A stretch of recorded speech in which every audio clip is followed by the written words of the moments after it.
Bonjour et bienvenue à cette séance d'initiation à la microéconomie. Aujourd'hui, nous allons étudier la notion d'élasticité de l'offre et de la demande ainsi que ses applications. Alors, qu'est-ce qu'on va apprendre dans ces chapitres? Nous allons apprendre à calculer et à interpréter l'élasticité de la demande, à examiner les déterminants de l'élasticité de la demande.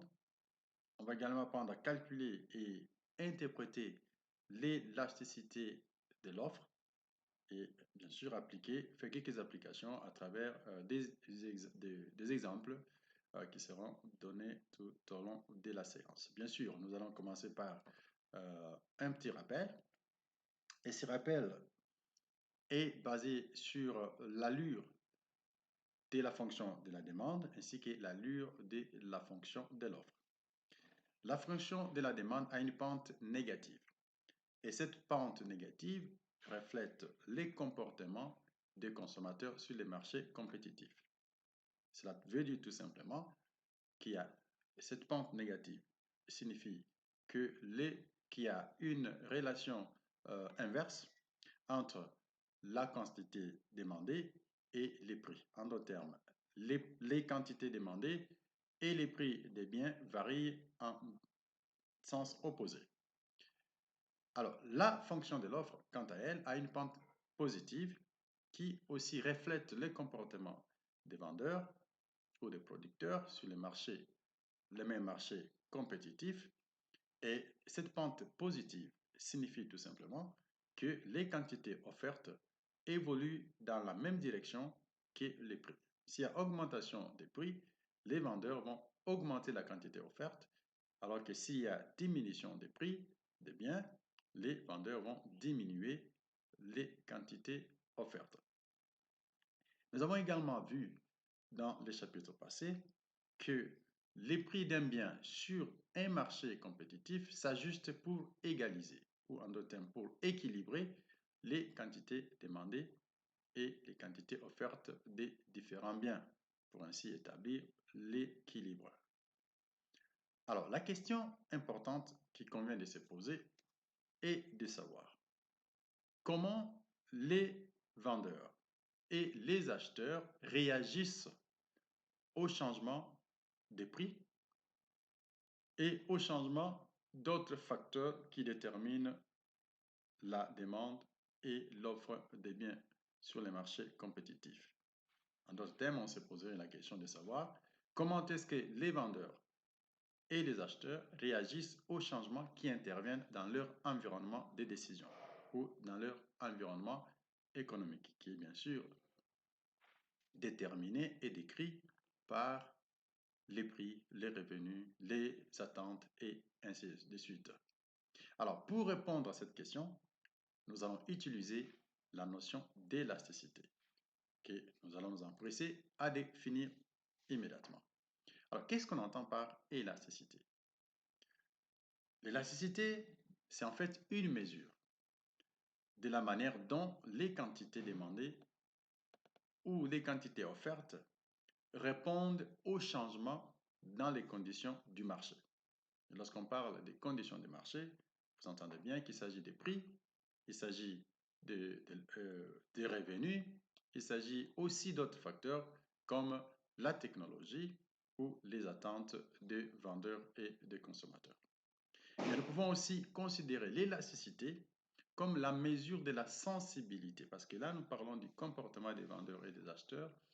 C'est aussi la mesure de la sensibilité des consommateurs et des vendeurs aux variations qui interviennent dans les déterminants de l'offre et de la demande.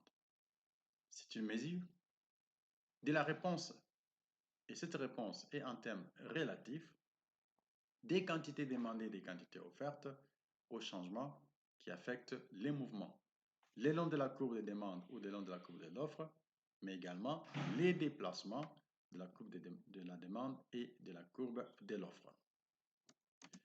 Alors, nous allons parler dans la suite, premièrement, de l'élasticité de la demande et enfin, nous parlons également de l'élasticité de l'offre. Alors, parlons de l'élasticité de la demande. Comme vous le savez bien, il y a des facteurs qui peuvent modifier, qui peuvent pousser les consommateurs à modifier la quantité demandée d'un bien. Et cela peut arriver lorsque un de ces déterminants de la demande change ou plusieurs de ces déterminants de la demande changent. Prenons un exemple.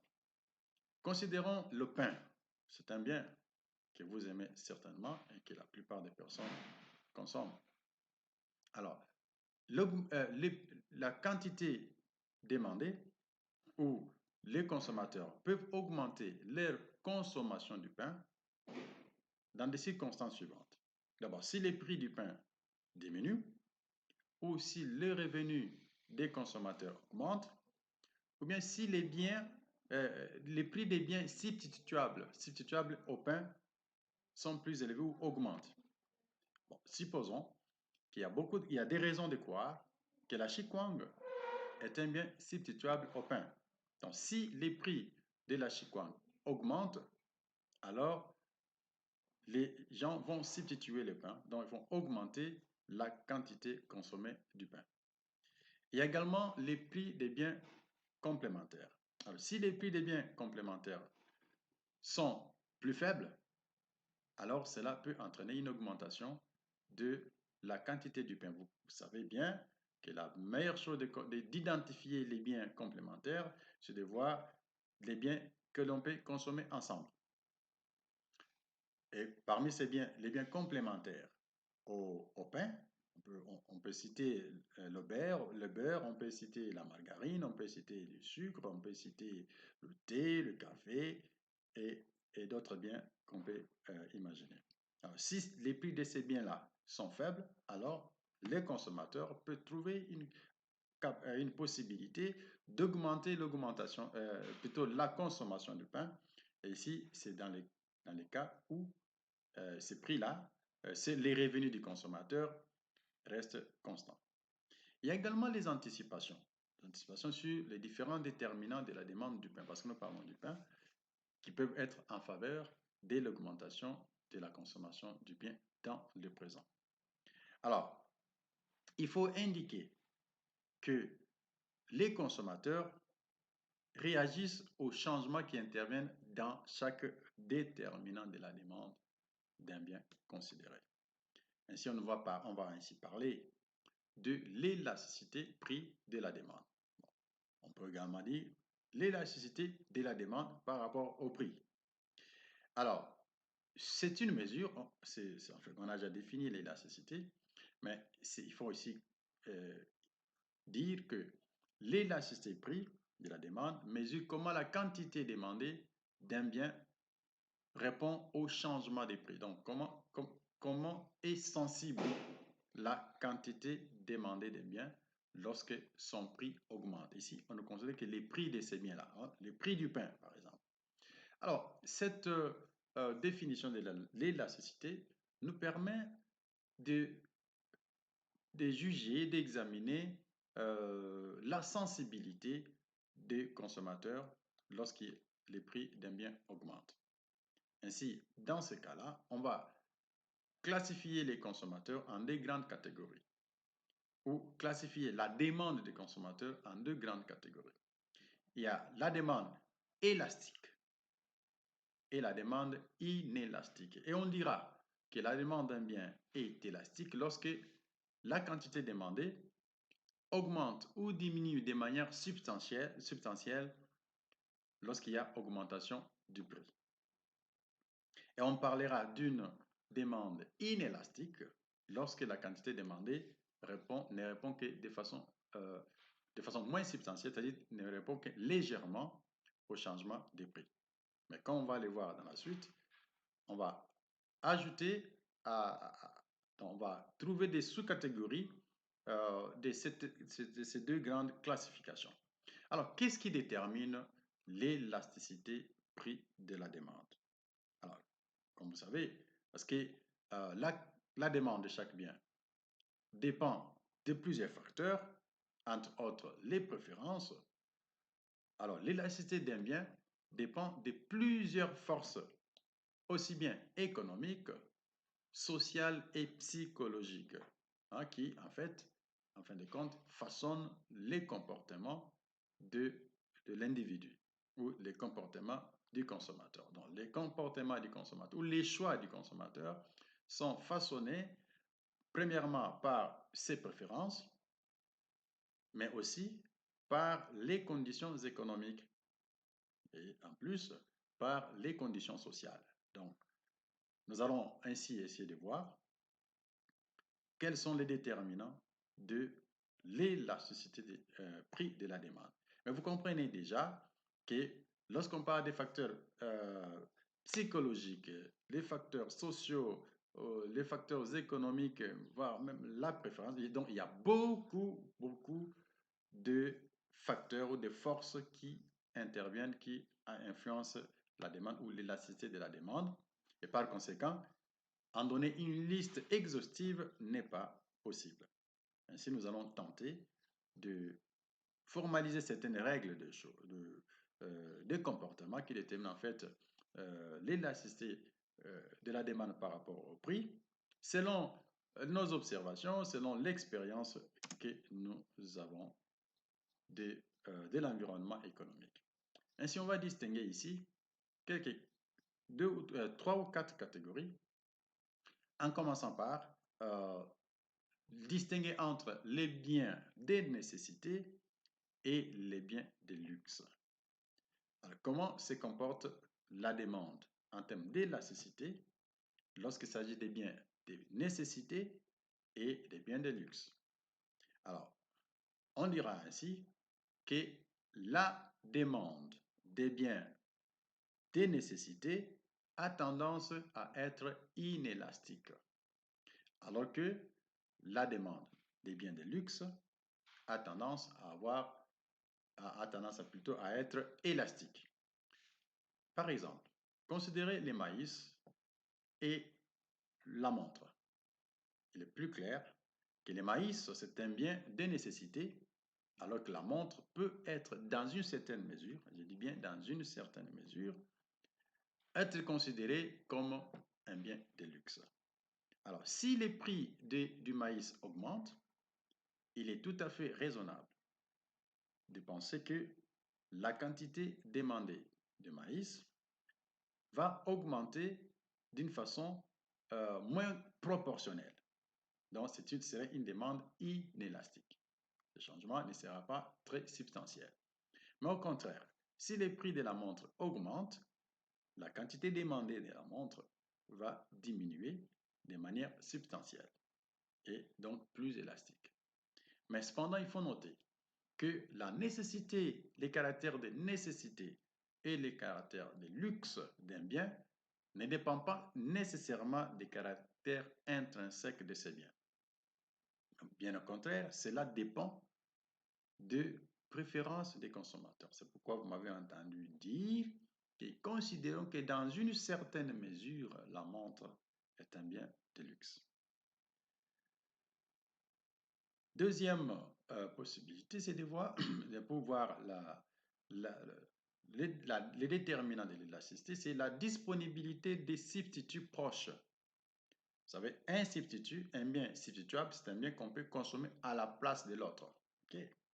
Si vous voulez bien comprendre la substitution. Alors, il faut retenir que les biens ayant des substituts proches tendent à avoir une demande plus élastique. Car bien sûr, il est plus facile de trouver d'autres possibilités de consommation et il est plus facile aux consommateurs de s'orienter vers ces possibilités, ces substituts qui sont sur le marché. Par exemple, considérons le beurre et la margarine qui sont facilement substituables dans la consommation. Alors ainsi, s'il y a une légère augmentation du prix du beurre, cela conduirait à une diminution substantielle de la quantité achetée du beurre en faveur de la margarine, bien sûr, en considérant que les prix de la margarine restent inchangés dans l'entretemps. Cependant, les biens sans substitut proche tendent à avoir une élasticité, une demande moins élastique. Donc, leur demande tend à être inélastique. C'est le cas des œufs. Les œufs n'ont pas des substituts proches et par conséquent, leur demande est moins élastique par rapport à la demande, par exemple, de la margarine ou du beurre. La troisième possibilité, c'est la considération de l'horizon temporel. Avec le temps, une demande peut être élastique ou inélastique. Alors, la demande des biens, ce qu'il faut retenir, c'est que la demande des biens tend à être élastique à des horizons de temps plus éloignés, plus longs. Par exemple, lorsque les prix du carburant augmentent, la demande de ces biens ne diminue que légèrement pendant les premiers mois. Pourquoi? Parce que c'est un bien qui est beaucoup consommé dans les transports et dans diverses activités. Donc, une augmentation du prix ne va pas entraîner une chute très considérable de la demande. Mais là, dans les premiers mois qui vont suivre, ou dans les premières semaines qui vont suivre l'augmentation du prix des carburants, la demande ne va diminuer que légèrement. Mais cependant, avec le temps, les gens vont chercher à acheter des voitures qui sont plus efficientes en termes de consommation. Les gens vont chercher à opter pour les transports publics. Et les gens vont chercher à habiter plus près de leur lieu de travail. Et au fur et à mesure que le temps passe, la demande du carburant va diminuer. Vous voyez donc l'impact de l'horizon temporel. Donc, l'élasticité de la demande du carburant ou la demande du carburant va passer de l'état d'une demande inélastique à court terme et à un état d'une demande élastique à long terme ou dans le temps. Et par conséquent, la quantité demandée du carburant finira par diminuer de manière substantielle en ayant quelques années. Alors, comment peut-on calculer ou comment calcule-t-on l'élasticité de la demande, l'élasticité prix de la demande? Alors, dans ces cas, il faut simplement comprendre que l'élasticité prix de la demande est calculée comme étant les changements en pourcentage de la quantité demandée et les changements, donc c'est les rapports entre les changements en pourcentage de la quantité demandée et les changements en pourcentage du prix, comme nous l'écrivons ici. Donc, l'accroissement en pourcentage de la quantité divisé par l'accroissement en pourcentage du prix.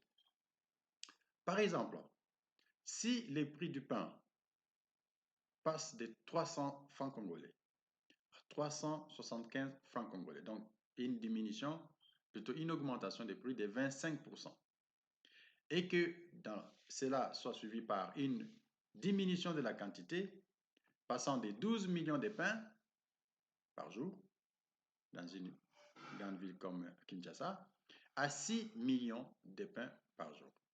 Donc, ce qui entraîne ainsi une diminution de la quantité demandée, en l'occurrence de 50%. Alors, l'élasticité de la demande du pain, dans ce cas-là, est calculée en utilisant cette formule et on va ainsi trouver, parce que c'est les ratios entre les pourcentages, les changements en pourcentage de la quantité et les changements en pourcentage du prix, donc on va trouver que cela est égal à moins 2. Alors, comment interprète-t-on? Alors, rappelez-vous, hein, ici, hein, je peux utiliser 0,5 divisé par 0,25. Okay? C'est des changements relatifs. Alors, comment peut-on interpréter ou comment interprète-t-on l'élasticité de 2%, des 2, plutôt des moins 2 que nous avons ici? Alors, cela veut dire tout simplement que les changements de la quantité demandée de pain, dans ce cas, consécutive à une augmentation des prix de 25%, est le double du changement dans les prix du pain.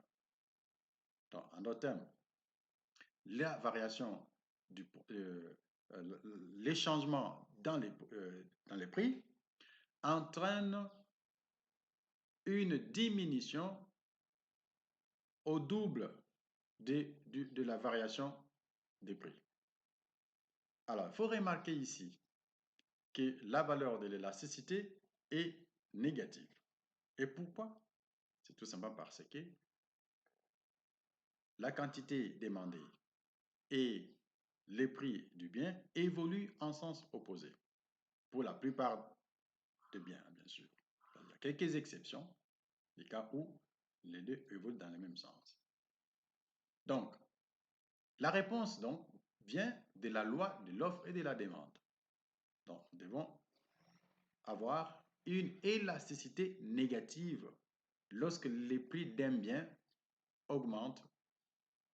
Alors, cependant, dans la pratique, l'élasticité est reportée en valeur absolue. Donc, auquel cas, on ignore les signes positifs, les signes négatifs, bien sûr. Alors, mais il faut savoir que l'interprétation doit avoir une bonne, doit être conforme en fait à la définition de l'élasticité. Mais on peut également utiliser, au lieu d'utiliser la formule des accroissements, on peut utiliser la méthode du point moyen. Je dis tout simplement que l'élasticité est égale à cette formule. Vous avez la différence entre les deux quantités, entre les quantités, la différence dans la quantité entre deux points, ok, Q1 et Q2, donc la variation, Q2 moins Q2 moins Q1 divisé par la moyenne des prix. Et vous faites la même chose pour les prix. P2 moins P1 divisé par la moyenne des deux prix. Et vous calculez l'élasticité. Mais il faut bien sûr retenir ici que ce qui est important, c'est de savoir que l'élasticité des prix mesure la réponse de la quantité demandée au changement des prix, et aussi connaître comment interpréter l'élasticité, peu importe la formule de calcul qui est utilisée. Ah, excusez-moi. OK. Alors, l'élasticité des prix nous permet de déterminer si la courbe de la demande est plus raide ou pas. Ainsi, on va considérer la variété des courbes de demande. Et on classifie les courbes de demande selon leur élasticité. Bien sûr, là, ici, je vais considérer l'élasticité en termes absolus. Alors, on a la demande élastique lorsque l'élasticité des demandes est supérieure à 1. Et si l'élasticité est supérieure à 1, comment interprétez-vous la valeur de l'élasticité? Cela veut dire tout simplement qu'un changement des prix conduit à une variation plus que proportionnelle de la quantité demandée. Donc, l'élasticité supérieure à 1 signifie que le changement des prix de ces biens-là conduit à une variation plus que proportionnelle à la quantité demandée. Plutôt plus proportionnelle de la quantité demandée. Et cela doit être très important pour les décideurs. Lorsqu'il faut réglementer les prix, il faut savoir l'élasticité de chaque bien par rapport à son prix.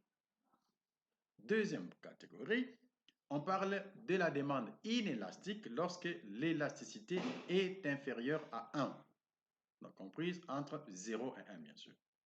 Alors, dans ces cas, une variation des prix entraîne un changement moins que proportionnel de la quantité demandée de biens.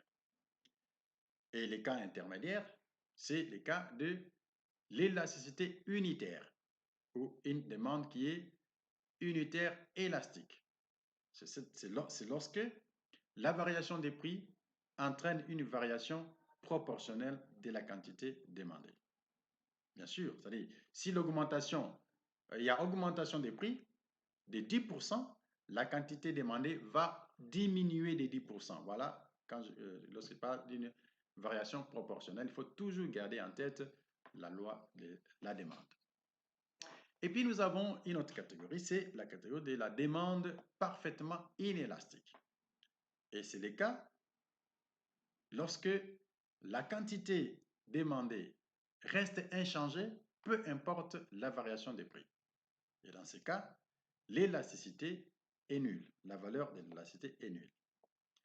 Et nous avons également, c'est un cas extrême, ce cas-là. Et l'autre cas extrême, c'est le cas de la demande parfaitement élastique. C'est le cas lorsque des très petites variations des prix conduisent à des variations énormes dans la quantité demandée. Et dans ces cas-là, la valeur de l'élasticité est infinie. Ainsi, vous comprenez qu'il y a deux extrêmes et un point au milieu. Les deux extrêmes, c'est le cas de la demande inélastique avec une élasticité nulle et le cas de la demande parfaitement élastique avec une élasticité infinie. Donc, les cas extrêmes, c'est le cas de la demande parfaitement élastique et de la demande parfaitement inélastique. Et au juste milieu, nous avons les cas de la demande unitaire. Et les deux autres catégories se placent entre la demande unitaire et la demande parfaitement élastique ou la demande parfaitement inélastique. Voici la représentation graphique de toutes ces catégories, de toutes ces possibilités. Là, vous avez la demande parfaitement inélastique, donc la quantité demandée est insensible plutôt, insensible à la variation des prix. Peu importe la variation des prix, la demande reste la même. Et vous avez un autre cas extrême, c'est les cas où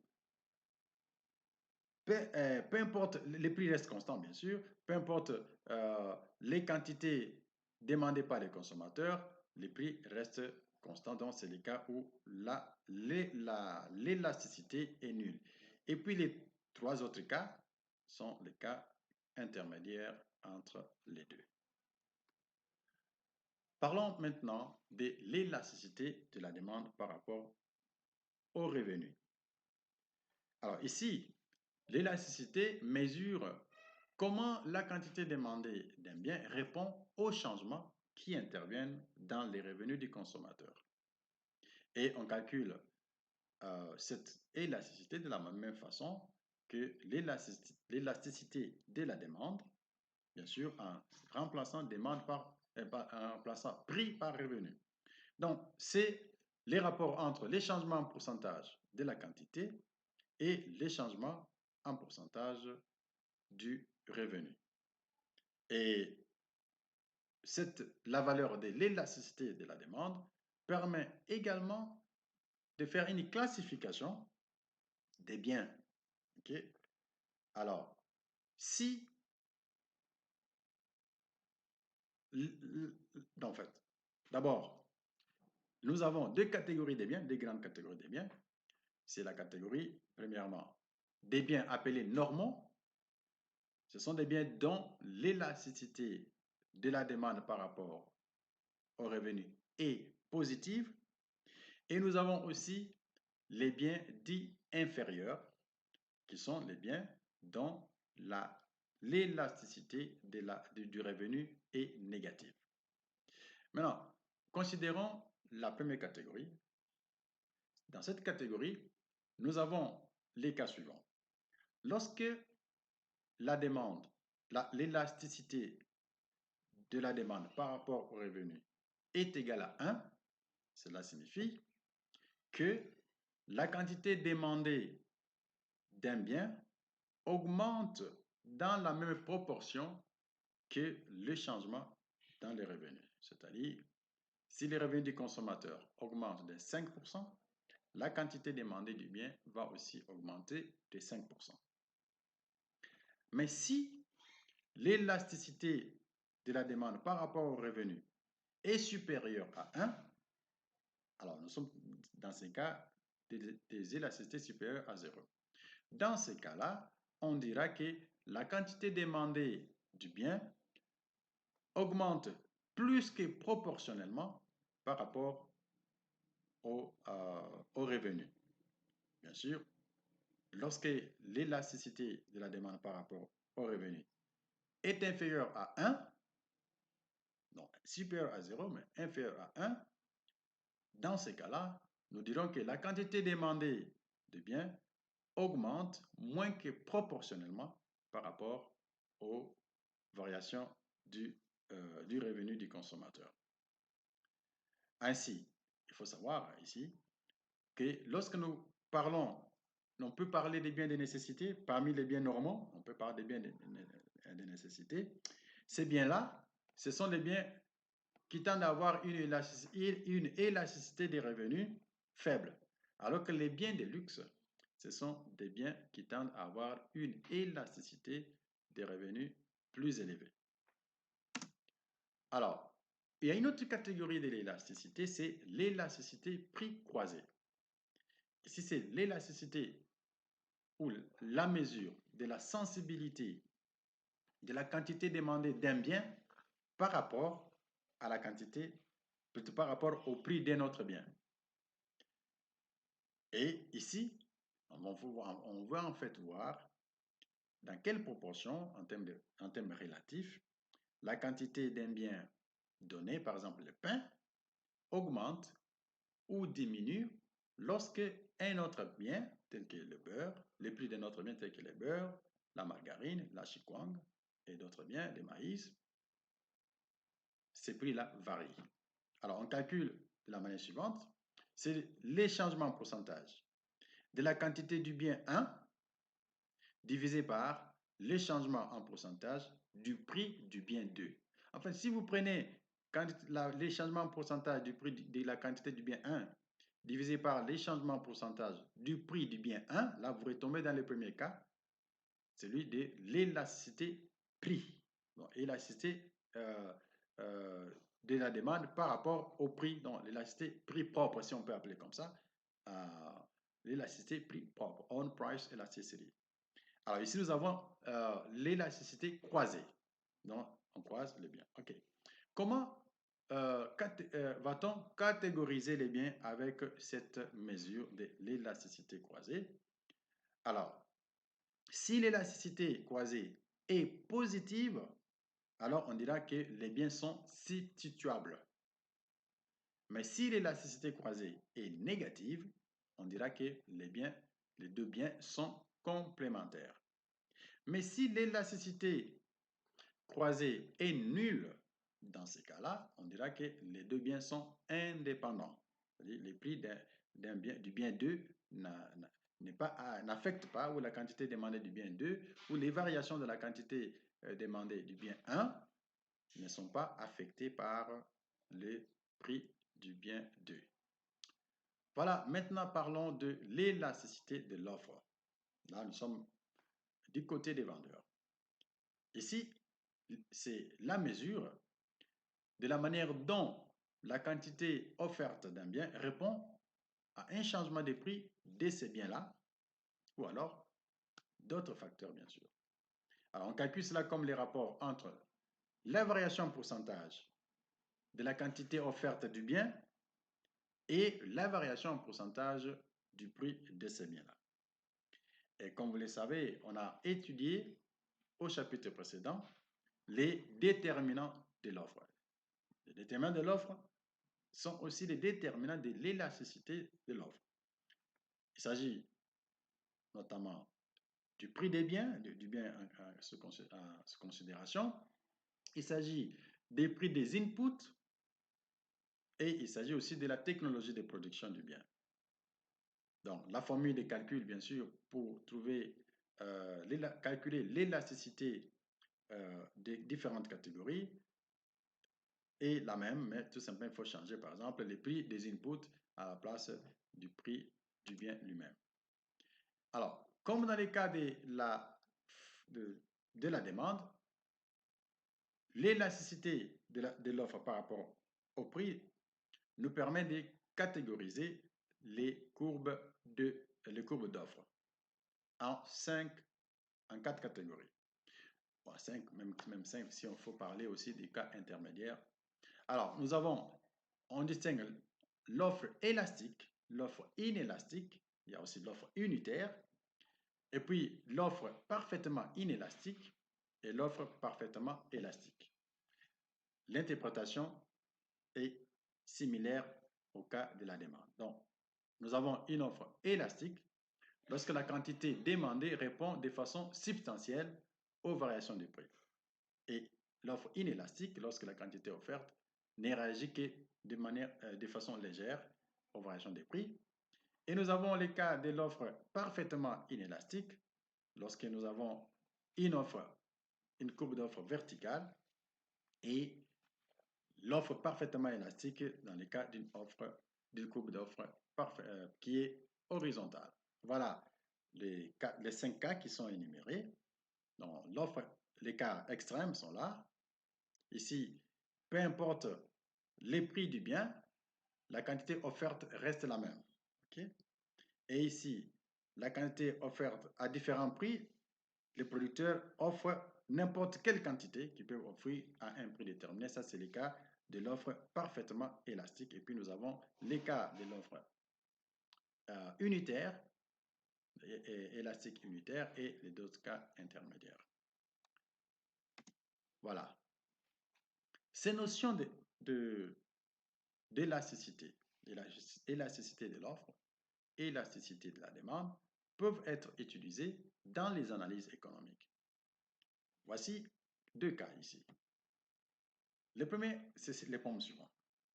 Supposons que la direction de Transco, qui est une entreprise de transport public, propose d'augmenter ses tarifs pour les courses urbaines de 500 francs congolais à 800 francs congolais, au motif que euh, la société est en train à des problèmes de trésorerie et que cette augmentation conduirait en fait conduirait à une amélioration et à une consolidation des résultats financiers de l'entreprise. Et que d'autre part, nous ayons l'association des consommateurs qui juge que ces changements de prix est inopportun, totalement inopportun, parce que Transco réalise déjà des bénéfices énormes du fait que beaucoup de personnes sont transportées par jour, que le nombre des personnes qui voyagent avec Transco est suffisamment important. Donc, c'est basant sur la loi des grands nombres. Maintenant, vous, en tant qu'expert, expert de mon bureau d'études, hein, du bureau d'expertise économique, quelle est la partie qui a raison? Expliquez-moi cette raison.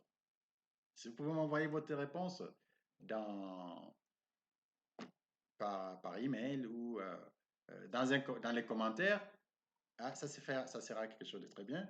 Je vais voir comment vous réfléchissez. Mais je vais vous donner une astuce pour la réponse.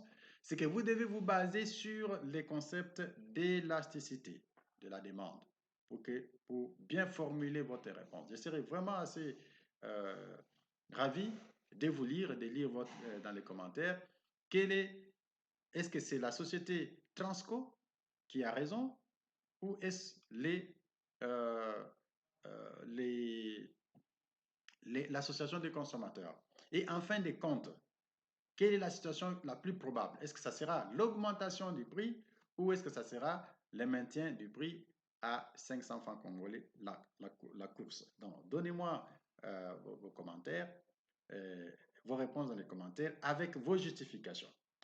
Alors, le deuxième problème, c'est le suivant. Analysons, voyons les visites pendant les vacances dans l'arrière-pays plutôt, les voyages dans les provinces ou à travers les pays pendant les vacances. Alors la question est de savoir quels sont les facteurs qui déterminent la demande des services de voyage en RDC pendant les vacances. Quels sont les facteurs? Deuxièmement, quelles sont les politiques possibles à envisager pour augmenter le nombre de voyages ou le nombre de voyageurs par les différents moyens, notamment par avion et par d'autres moyens de transport pendant les vacances. Mais rappelez-vous, ne sortez pas du cours, hein, ne sortez pas de ces chapitres dans vos réflexions. Restez dans la notion d'élasticité. C'est là où vous allez trouver les réponses aux différentes questions et je serai content de lire vos réponses. Voilà, messieurs et dames, nous sommes arrivés à la fin de notre leçon d'aujourd'hui. Je vous retrouve très prochainement avec une autre leçon. Dans l'entretemps, appliquez-vous bien, revoyez votre vos leçons et apprenez à résoudre les problèmes avec les élasticités et à réfléchir comme des économistes. Au revoir.